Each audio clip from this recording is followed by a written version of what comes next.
కూలి పని పోతారు, దాంతో మీ మరిగిన వాళ్ళు ఉండిపోతారు. అందుకనే ఈ ఇల్లు కూడా అట్టాగే ఉంచుకొని పిల్లగాడికి ఆ పిల్లలకి మా గుర్తుని పోయిన రోజు పోతారని పిల్లలు కూడా అందుకనే చదివించుకొని చదివించేది అంతవరకు మంచి పని చేశాం. అది శుభసూచకం. ఈ పిల్లల భవిష్యత్తు బాగుంటుంది. ఏంట్రా మీరు ఆలోచిస్తున్నారా? ఏం ఆలోచిస్తున్నారు? బాగా చేయాలని ఆలోచిస్తున్నారు. ప్రతిరోజు చదువుకుండా బాగా క్లాసులో మంచి ర్యాంక్ వస్తుందా? ఎంత వస్తుంది? 310 వచ్చాయి 500కి. నీకంటే ఇంకా ఎంతమంది బాగా వచ్చారు? వాళ్ళకంటే నువ్వు ఎందుకు ముందు? నువ్వేంట్రా 7th క్లాస్లో కామన్ ఎగ్జామ్ అయింది కదా, అయిందా? అప్పుడు ఎంత వచ్చాయి మార్క్? 80 నుండి 100కి 80 వచ్చాయి. నీకంటే ఎక్కువ వరకు వచ్చింది. ఎవరు వాళ్ళు? ఇద్దరికి వచ్చింది. వాళ్ళకంటే ఎక్కువ నీకు ఎందుకు రావు? మీ అమ్మ కష్టపడతాను కదా, నీకోసమే కదా, కూలి పని చేసి చదివిస్తాను కదా, నువ్వు కూడా పట్టుదల చదవాలి కదా. ఓకే, చదువుకొని బాగా పైకి వస్తారు. నేను అన్నీ ఆలోచిస్తాను. ఆలోచించి మిమ్మల్ని ఎట్లా ఆర్థికంగా పైకి తేవాలి. ఇప్పుడు గవర్నమెంట్ ఇచ్చే సహాయం ఇస్తూనే మీరు 10 రూపాయలు అదనంగా సంపాదించుకొని ఖర్చు తగ్గించుకొని భవిష్యత్తుకు కూడా ఒక భరోసా ఉండేట్టుగా మీకు ఆలోచించేద్దాం. సరేనా? ఇమ్మీడియట్గా చేస్తాను. నేను చెప్పాను కదా, అయిపోతుందండి. మీరు ఎమ్మెల్యే ఉన్నాడు, మీకు ఇక్కడ మంచి ఎమ్మెల్యే.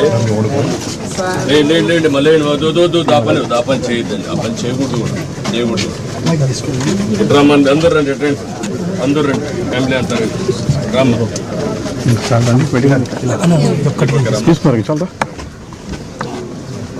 కూర్చోండి చాలు.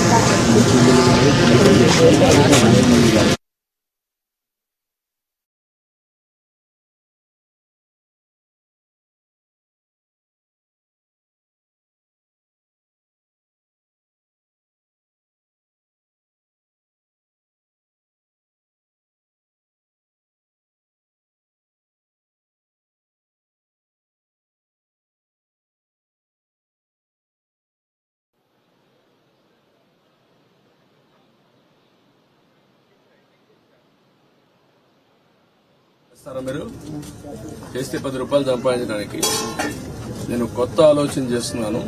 అది కూడా చూస్తాను నేను. మీ ఏంటంటే మీకు ఆదాయం పెరగాలి, ఖర్చు తగ్గాలి, మీ జీవితాలు ఉండాలి.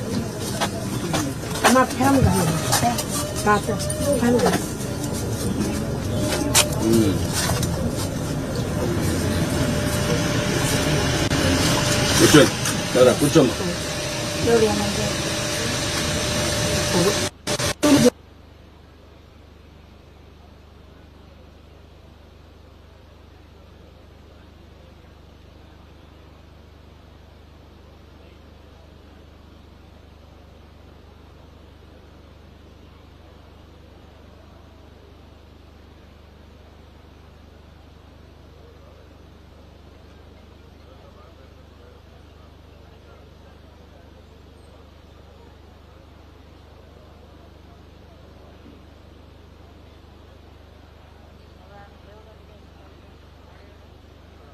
పెరిగింది 9 లక్షలు అయింది. 2 లక్షలు అయితే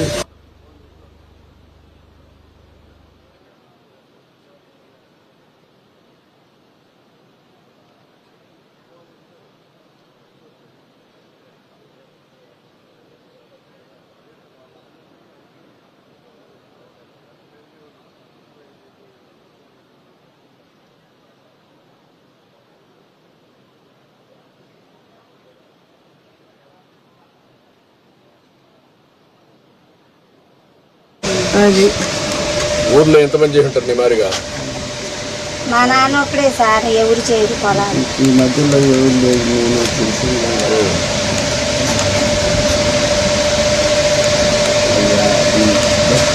ఇల్లు కట్టించేస్తాను చెప్పాను కదా. కట్టేసేయాలి సార్. మన పార్టీ వరకైనా మనకి నేను వచ్చాను కదా ఇక్కడికి, అది కట్టమంటాను. అది అంత పడిపోయి వాళ్ళ పిల్లలు రాత్రి వాళ్ళే సార్. అన్ని ఇల్లు కట్టేస్తారులేమ్మా, ఇల్లు కట్టిస్తాను.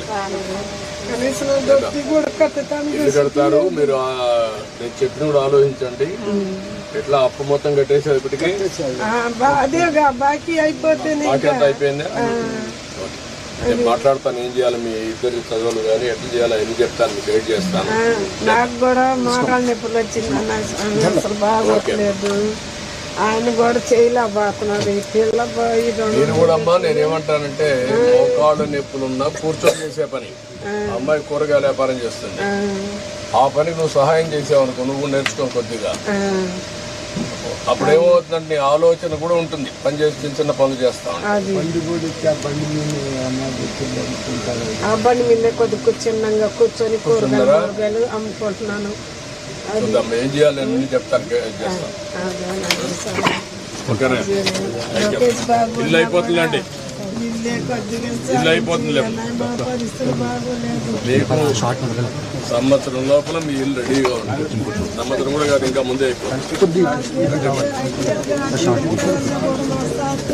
అవసరం లేదమ్మా, నేను కట్టించేస్తాను, ఇల్లు కట్టించేస్తాను. మీకు తప్పకుండా ఇమీడియట్గా కట్టించేస్తాను, సరేనా? Okay okay okay.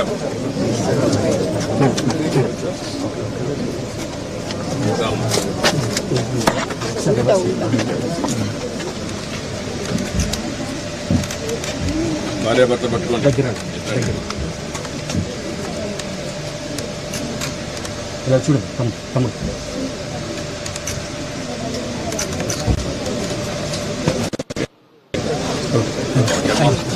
ఓకే అయిపోతుంది చెప్పాక. ఓకే అమ్మా, ఎట్టున్నావు? ఏం చేస్తున్నావు? రా.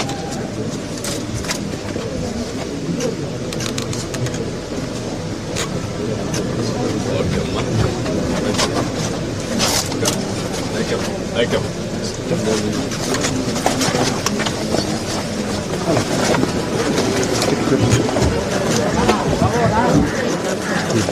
Right sir.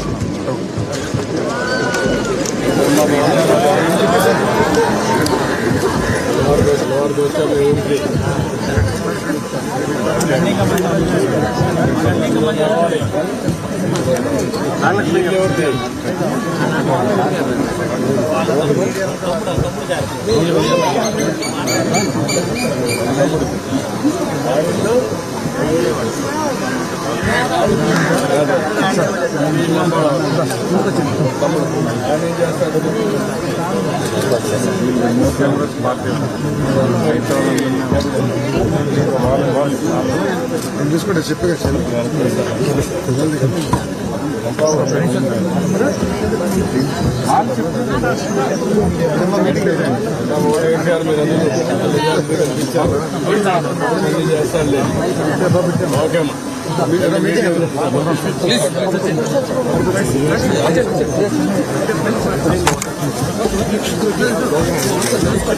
లైట్ ఫోటో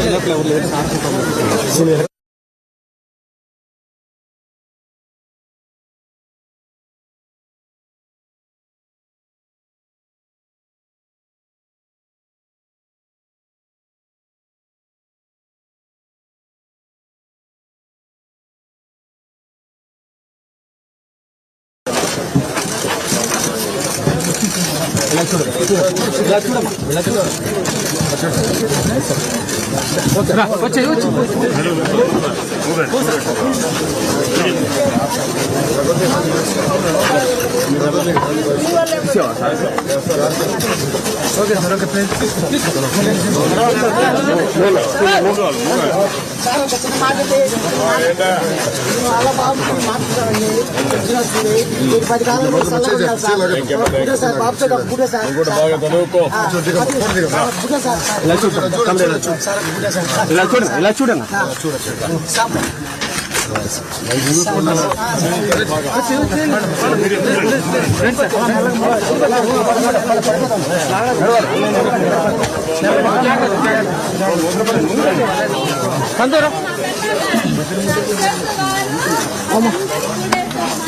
నిలబడండి, మాట మీద నేను ఉన్నాను, తీసుకెళ్ళి చెప్పడం నేను చెప్పారు. అందరూ మంచి జరగాలని మార్కెటింగ్ చేసుకుంటున్నారు.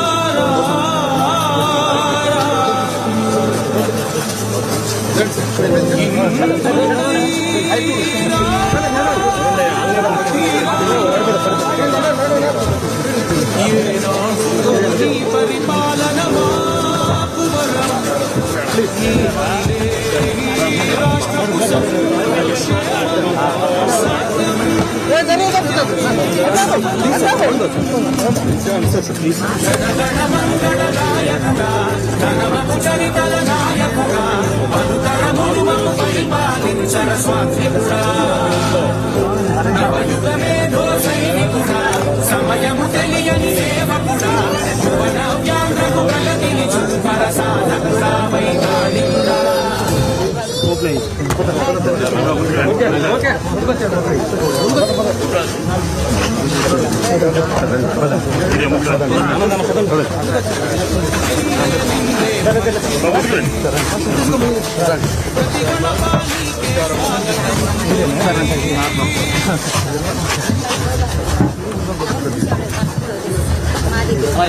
పెన్షన్ వస్తున్నాను.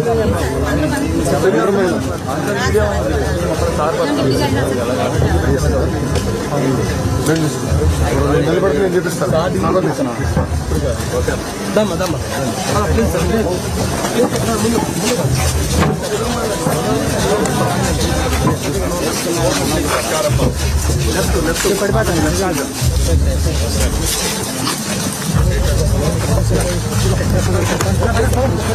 నడవాలమ్మా.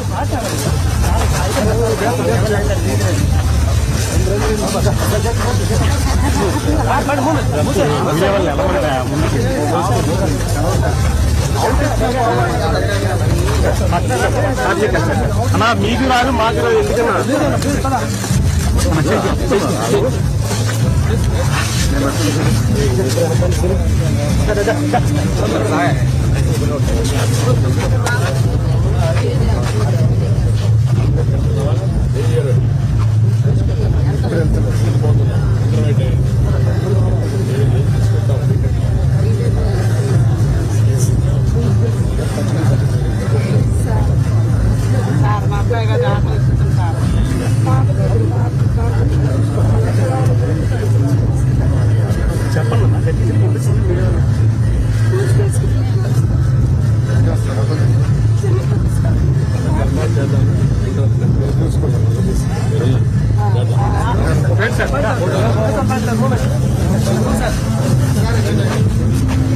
ఇటువైపు చూడమ్మా, ఇటువైపు రారా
గౌరవనీయులు కొండపల్లి శ్రీనివాస్ గారిని సాదరంగా వేదికపైకి ఆహ్వానిస్తున్నాం. మన మంగళగిరి శాసనసభ్యులు, యంగ్ డైనమిక్ లీడర్, విద్యా ఐటీ శాఖ మంత్రివర్యులు గౌరవనీయులు నారా లోకేష్ గారిని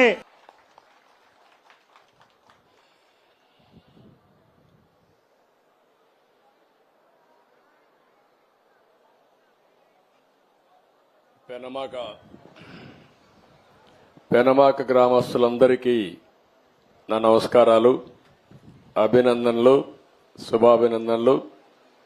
ఉదయం నిద్ర లేస్తానే మీ ఊరికి వచ్చాను. 1వ తారీఖు మొదటి కార్యక్రమం కొత్త గవర్నమెంట్లో. మీ అందరి దయ వల్ల, ఆశీస్సుల వల్ల 4వసారి ముఖ్యమంత్రిగా ప్రమాణ స్వీకారం చేసి మొట్టమొదటి కార్యక్రమం తెలుగుదేశం పార్టీని అభిమానించిన నియోజకవర్గంలో ఏర్పాటు చేశాం. ఎప్పుడో మంగళగిరి నియోజకవర్గం అనేక సందర్భాల్లో 1-2 సార్లు మిత్రపక్షాలకు ఇచ్చాం. ఒకసారి ఎంఎస్ఎస్ కోటేశ్వరరావు ఎమ్మెల్యే అయ్యాడు, 2వసారి మిత్రపక్షం అయింది, సిపిఎం అయ్యారనుకుంటాను. 2 సార్లు తెలుగుదేశం, 2 సార్లు మిత్రపక్షాలు అయ్యారనుకుంటాను. 10 ఎన్నికల్లో 4 సార్లు ఎన్నికైతే ఇటీవల కాలంలో 4-5 ఎలక్షన్లో గెలవడం లేదు. కానీ పోయిన ఎన్నికల్లో కూడా ఇక్కడ నిలబడిన మీ అభ్యర్థి లోకేష్ గారు ఆ రోజు ఎన్నికల్లో ఓడిపోయినప్పుడు పట్టు వదిలిపెట్టకుండా మళ్ళా ఇదే నియోజకవర్గంలో పట్టు సాధించాలని కష్టపడి మీ అందరి అభిమానం చూరుకొని ఈరోజు ఒక విధంగా చెప్పాలంటే మంచి నియోజకవర్గాలు గాజువాక, అదే మరికి 95,000 మెజారిటీ అక్కడ. ఇంకొక పక్కన భీములి, తెలుగుదేశం పార్టీకి ఎప్పుడు కూడా కంచుకోట, అక్కడ 94,000 93,000 మెజారిటీ. 3వ నియోజకవర్గం మంగళగిరి 92,000 మెజారిటీ. నేను ఇక్కడికి వచ్చానంటే తెలుగుదేశం పార్టీని అభిమానించిన మిమ్మల్ని గౌరవించే బాధ్యత మాకుంది. భవిష్యత్తులో కూడా ఒక విషయం మీరందరూ గుర్తుపెట్టుకోవాలి, అందరికీ న్యాయం జరగాలి. ఆ న్యాయం జరగడానికి తోడ్పాటునిచ్చినటువంటి నియోజకవర్గాలు గాని, గ్రామాలు గాని, వర్గాలు గాని తెలుగుదేశం పార్టీ సేవ చేయాల్సిన అవసరం ఉంది. అందుకని నా మొట్టమొదటి కార్యక్రమం పెనుమాకలో, మంగళగిరిలో పెట్టుకోవడం నాకెంతో ఆనందంగా ఉందని చెప్పి మీ అందరికీ తెలియజేస్తున్నా. మొన్న జరిగిన ఎన్నికలు ఒక హిస్టారికల్ ఎన్నికలు ఇవి. నేను 10 ఎన్నికలు చూశాను. 10 ఎన్నికల్లో ఎప్పుడూ జరగని విజయం. ఒక అసెంబ్లీ ఎన్నికల్లో 95,000 మెజారిటీ, మంగళగిరి లాంటి నియోజకవర్గంలో 91,000 మెజారిటీ. నేను ఒకప్పుడు 60,000-50,000 వస్తేనే కుప్పంలో బ్రహ్మాండంగా వచ్చిందనుకునే పరిస్థితి నుంచి ఇప్పుడు 90,000-95,000 మెజారిటీలు వచ్చేసే పరిస్థితికి వచ్చాయి. దీనికి అంతటి కారణం ఒక్కసారి మీరు ఆలోచించుకుంటే, రాజకీయ విశ్లేషణ చేస్తే 5 సంవత్సరాలు పరిపాలన ఒక పీడ కళ, రాష్ట్రాన్ని పట్టి పీడించి ఎన్ని ఇబ్బందులు కలిగించాలనో ఈ విధంగా కూర్చొని ఆనందంగా మాట్లాడుకున్న రోజు కూడా లేదు. 5 ఏళ్లు ఉందా ఎప్పుడన్నా అడుగుతున్నా. నిద్ర లేస్తే టెన్షన్, ఎప్పుడు ఎవడొస్తాడో మన ఇంటికి తెలియదు. మొన్నటి వరకు మా పోలీసులు గోడ దూకి వచ్చేవాళ్ళు, ఇప్పుడు గోడ దూకే పని ఉండదు. ఇంకెక్కడ అరెస్టుల కోసం ఎందుకు వచ్చారో తెలియదు. పోనీ మీ ఇంట్లోకి వస్తే వస్తారు, అది కూడా తప్పే, రాకూడదు. గౌరవంగా బ్రతకాలి మనందరం. మా ఇంటికి కూడా ఎప్పుడు వస్తారో తెలియదు వీళ్ళు. అంటే ఎంత భయంకరమైన వాతావరణం అంటే అంత భయంకరమైన వాతావరణంలో ఒక్కరని కాదు, అధికారులు అట్నే బతికారు, ప్రజలు అట్నే బతికారు, రాజకీయ నాయకులు అట్నే బతికారు. చాలా భయంకరమైన పరిస్థితి. ప్రజాస్వామ్యంలో అంతిమ న్యాయ నిర్ణేతలు ప్రజలే. ఇప్పుడు నాకు అర్థం కావడం లేదు, మీరందరూ కూడా ఓట్లు వేశారు, బ్రహ్మాండంగా వేశారు. ఈరోజు మిరాకిల్ జరిగిపోవాలి రాత్రికి రాత్రి అని ఆలోచిస్తున్నారు. మీరందరూ అన్నీ అయిపోవాలనుకుంటున్నారు. నేను నిన్న మొన్న పార్టీ ఆఫీస్కి వెళ్ళాను. పార్టీ ఆఫీస్కి వెళితే విపరీతంగా ప్రజలు వచ్చేసే పరిస్థితికి వస్తున్నారు. 5 ఏళ్లు అణగదొక్కారు, ఫ్రస్ట్రేషన్లో ఉన్నారు. నిజమైన స్వాతంత్రం వచ్చిందని ప్రతి ఒక్కరూ రోడ్డు మీదకి వచ్చే పరిస్థితికి వచ్చారు. ఆ ఉత్సాహంలో నేను మీటింగ్కి పోతే, ఆఫీసుకు పోతే వేల మంది వచ్చేస్తా ఉంటే వాళ్ళని ఎట్లా పరామర్శించాలో నాకే అర్థం కాని పరిస్థితి ఉంది. ఒక పక్క సమస్యలు, ఒక పక్క ఉత్సాహం, రెండూ కలిపిన తర్వాత ఇవన్నీ జరిగే పరిస్థితి వచ్చింది. ఇంకొక పక్క మీరు ఒకసారి ఆలోచిస్తే అప్పులు ఎంతున్నాయో ఇంకా నాకే తెలియదు. ఎతుకుతున్నా రికార్డ్స్ అన్ని, వ్యవస్థలు ఎక్కడున్నాయో నాకే తెలియదు.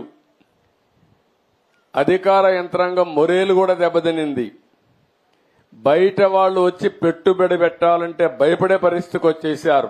మళ్లీ ఈ దుర్మార్గుడు వస్తే ఏమవుతుందని భయపడిపోయే పరిస్థితికి వచ్చారు.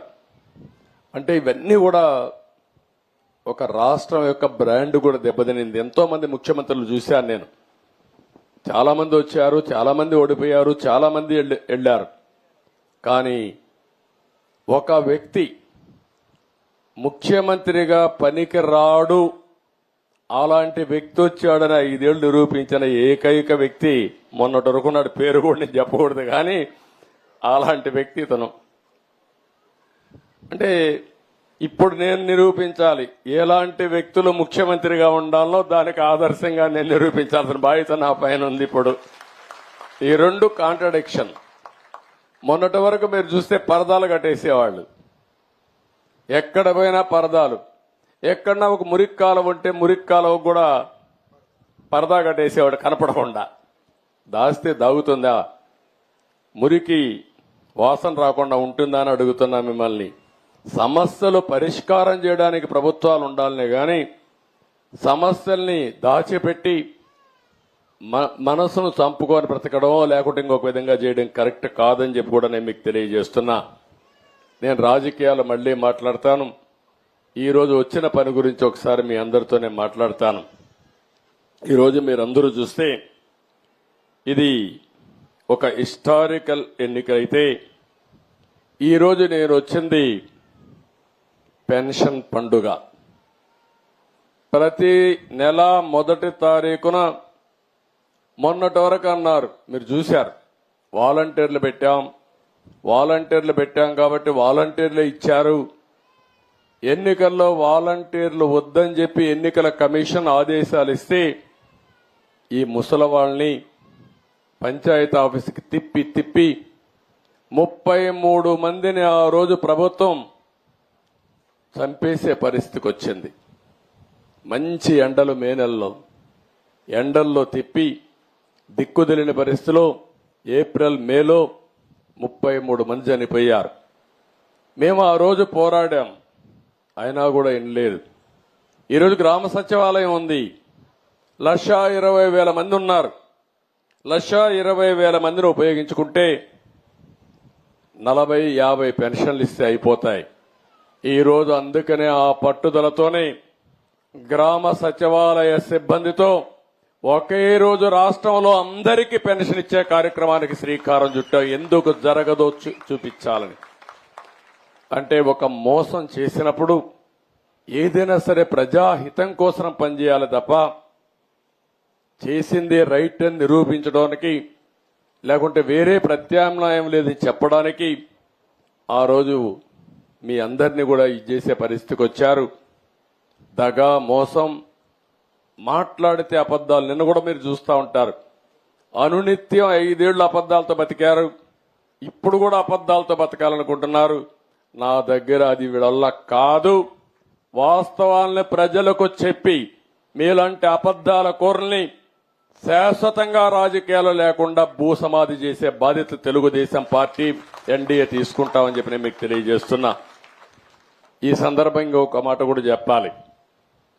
మొన్న నేను అదే మరి పవన్ కళ్యాణ్ గారు ఇద్దరం కూడా ఎన్నికల ముందే జట్టు కట్టామంటే దానికి కారణం ప్రభుత్వ వ్యతిరేక ఓటు ఒక్కటి కూడా చీలకూడదని ఎప్పుడైతే రెండు పార్టీలకు ఒక అవగాహనకు వచ్చామో ఆ రోజే ఎన్నికలైనాయనే అభిప్రాయంతో అందరూ వచ్చారు.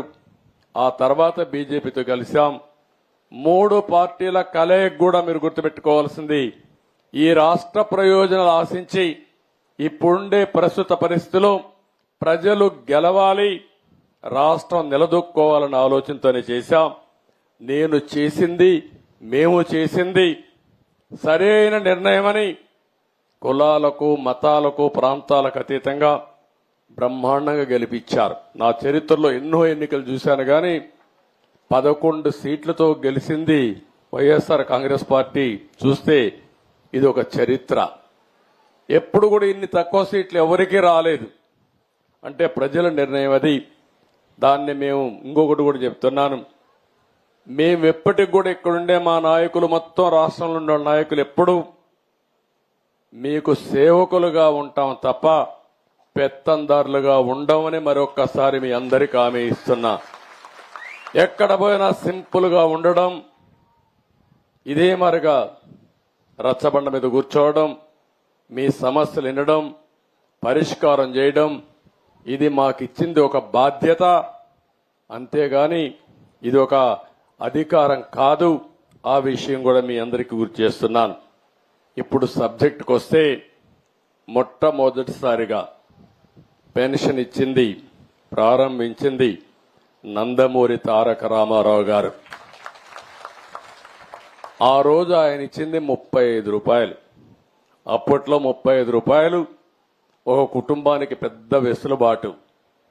అక్కడి నుంచి మేము తర్వాత వస్తాను, నేను వస్తానని 94-95లో 75 రూపాయలు చేశాను. ఆ తర్వాత 2014 వరకు ఆ 75 రూపాయలు 200 రూపాయలు అయింది. నేను వచ్చిన వెంటనే 200 రూపాయల్ని 1000 రూపాయలు చేశాను. మళ్లీ 200 రూపాయల్ని 2000 చేశాను. తద్వారా 2000 రూపాయలు చేయడమే కాకుండా ఇప్పుడు 3000 రూపాయలుండే పింఛన్ని 4000 రూపాయలు చేశాను. అంటే మీరు గుర్తుపెట్టుకోవాల్సింది మొత్తం 2875 రూపాయలు తెలుగుదేశం పార్టీ పెంచింది. అందులో మీరు నన్ను గౌరవించారు, ఆదరించారు. 2070 దగ్గర 75 రూపాయలు తీసేసి 2875 రూపాయలు 75 రూపాయలు తీసేసి 2800 రూపాయలు దగ్గర 35 రూపాయలు తీసేయాలి. 2840 రూపాయలు నేను ఇచ్చాను. అంటే ఈ పేదవాళ్లకు మీకు వచ్చే పింఛను నేను పింఛనే అని చెప్పడానికి నేను గర్వపడుతున్నానని చెప్పి కూడా నేను మీకు తెలియజేస్తున్నా. ఇంకొక పక్కన మీరు ఒక్కసారి ఆలోచిస్తే ఈరోజు మనం ఇచ్చే పింఛన్లు ఒక చరిత్ర, మామూలు కూడా కాదు. ఈరోజు మీరందరూ ఈ విషయం మీరు గుర్తుపెట్టుకోవాల్సిన అవసరం ఉంది. ఇప్పుడు మీ ఊరుంది, మీ ఊరు పెనుబాకలో 2595 మంది రకరకాల పింఛన్లు తీసుకుంటున్నారు. వీళ్ళందరికీ ఒక్కరోజు పింఛను 1,06,00,000 రూపాయలు ఈ ఊర్లో ఇస్తున్నాం. ఒక గ్రామంలో కోటి రూపాయల 6 లక్షల రూపాయలు ఇస్తున్నాం. జూలై నెలలో మాత్రం, ఎందుకంటే బకాయిలు కూడా ఇచ్చాం కాబట్టి 1,20,00,000 రూపాయలు ఈ గ్రామంలో ఈ రోజు డిస్ట్రిబ్యూట్ చేస్తున్నాం. ఒక్క రోజులో ఒక్క గ్రామంలో 1,20,00,000 రూపాయలు. ఇంకొక పక్కన గుంటూరు జిల్లా మొత్తం వివిధ రకాల పింఛన్లు 2,61,588 ఇస్తున్నాం. ఒక్క గుంటూరు జిల్లాలో పెన్షన్ల వరకు నెల ఖర్చు 81 కోట్లు. మొత్తం ఈ నెలలో చూస్తే జూలైలో 111 కోట్ల రూపాయలు ఒక్క గుంటూరు జిల్లాలో పేదవాళ్లకు పింఛన్లు ఇచ్చిన ఏకైక ప్రభుత్వం ఎన్డీఏ ప్రభుత్వం. ఒకే నెల. ఈరోజు మీరు చూస్తా ఉంటే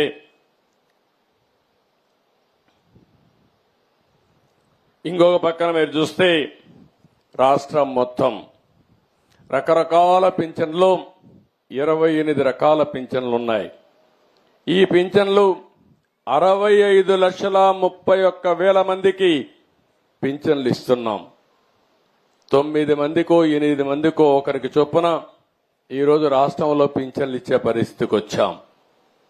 కుటుంబాలు కూడా మీరు చూస్తే కొన్ని కుటుంబాల్లో ఎక్కువ ఇస్తున్నాం. అర్హులు ఉండేది ఇక్కడ. ఈ విధంగా ఓవరాల్ గా మనం చూసినప్పుడు రాష్ట్రంలో పెన్షన్ల వరకు ఇంతవరకు ఇప్పటి వరకు ఖర్చు అయింది 1939 కోట్లయితే ఇప్పుడు అదనంగా 819 కోట్ల రూపాయలు పెంచాం. మొత్తం ఈరోజు 1650 కోట్ల రూపాయలు 3 నెలల్లో బకాయిలు ఇస్తే 1650 కోట్లు ఇస్తున్నాం. ఒక్క రోజున రాష్ట్రంలో ఈ నెల పింఛన్లు 4,408 కోట్ల రూపాయలు ఈ పేదవాళ్ళకి ఇస్తున్నామంటే దీనికంటే కూడా శుభ సందర్భం, దీనికంటే కూడా మంచి రోజు లేదని చెప్పి కూడా నేను మీకు తెలియజేస్తున్నా. ఇప్పుడే నేను ఒక ఇంటికి పోయాను. ఆ ఇంట్లో మాట్లాడాను. ఆ ఇంట్లో మీరు చూస్తే బనావత్ రాములు ఓల్డేజ్ వృద్ధాప్య పింఛన్ ఇచ్చాం. ఆయనకి 7,000 రూపాయలు ఇచ్చాను. అదే మరిగా ఆయన భార్య ఏదైతే